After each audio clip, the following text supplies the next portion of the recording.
BSc নার্সদের কালকে short list ক্যান্ডিডেটদের ডাকা হয়েছে, যেখানে 2.5% গুণ একজনের জন্য 2.5 জন করে ডাকা হয়েছে, দুজনের জন্য 5 জন করে ডাকা হয়েছে। সেই লিস্ট পাবলিশ করেছে। সেই জায়গাতে এসটিদের জন্য ক্যান্ডিডেট খুঁজে পাওয়া যায়নি এবং এসসিদের ক্ষেত্রেও যেটা কম বেশি যেরকম বলেছিলাম সেরকমই হয়েছে।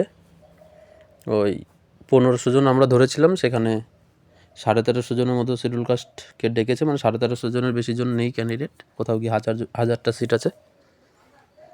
আর জেনারেলদের একটু বেড়েছে সিটটা, যেটা কোথাও গিয়ে একটু জেনারেলদের জন্য একটু ভালো হয়েছে।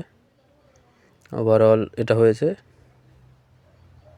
একটা প্রশ্ন সবার ঘোরাঘুরি করছে, সেটা হচ্ছে যে স্কোর কেন দেয়নি, স্কোর দিলে কি সমস্যা? স্কোর না দেওয়ার পিছনে অনেক কারণ আছে। এরকম সেম পদ্ধতিতেই অনেক পরীক্ষায় হয় আমাদের রাজ্যের। পুলিশের পরীক্ষাতেও নাম্বার দেয় না, যারা ফেল করে তাদের নাম্বার দেখায়, কিন্তু এই ক্ষেত্রে ওটা এখনও করেনি, কিন্তু নাম্বারটা পাবলিশ করবে পরবর্তীতে যখন ফাইনাল রেজাল্ট আসবে। নাম্বারটা না দেখানোর পিছনে একটাই কারণ থাকে, সেটা হচ্ছে যাদের নাম্বার অনেক কম থাকে, যারা অনেক কম নাম্বার পেয়ে পাস করে, তারা ঘটনাক্রমে যদি ডিমোটিভেট হয়ে পড়ে, তারা কোথাও গিয়ে নিজে মানসিকভাবে ভেঙে পড়ে অনেকে। সেই জিনিসটা কেউই চায় না, ইভেন রিক্রুটমেন্ট বোর্ডও এই জিনিসটা চায় না। তারা চায় সবাই ইকুয়ালভাবে ইন্টারভিউতে আসুক, ইন্টারভিউটা ভালো করে দিক। যার জন্য স্কোরটা দেয়নি।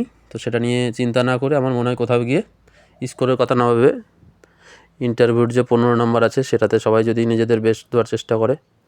অনেক ক্যান্ডিডেট আছে যাদের স্কোরটা কম আছে, তারা নিজেদের বেস্ট দিলে সে জায়গাগুলোতে থেকে তারা বেরিয়ে এসে মেরিট লিস্টের মধ্যে ঢুকে যেতে পারে। তো সেটারই চেষ্টা করা ভালো। আর এটাই বলবো যে এগুলো দেয় না স্কোর, অনেক ক্ষেত্রেই পুলিশের পরীক্ষাতেও দেয় না, তোমাদের এটাতেও দেয়নি। সেটা নিয়ে চিন্তা করার কিছু নেই, স্কোর দিয়ে দিবে। ডিমোটিভেট না হয়ে মোটিভেট হও। তোমরা ডাক পেয়েছো, তোমরা অল্প কিছু শর্ট লিস্টের মধ্যে তোমরা ঢুকতে পেরেছো, তোমরা তোমাদের বেস্ট দিয়ে প্রিপারেশন করো আর পরীক্ষাটা ভালো করে দাও।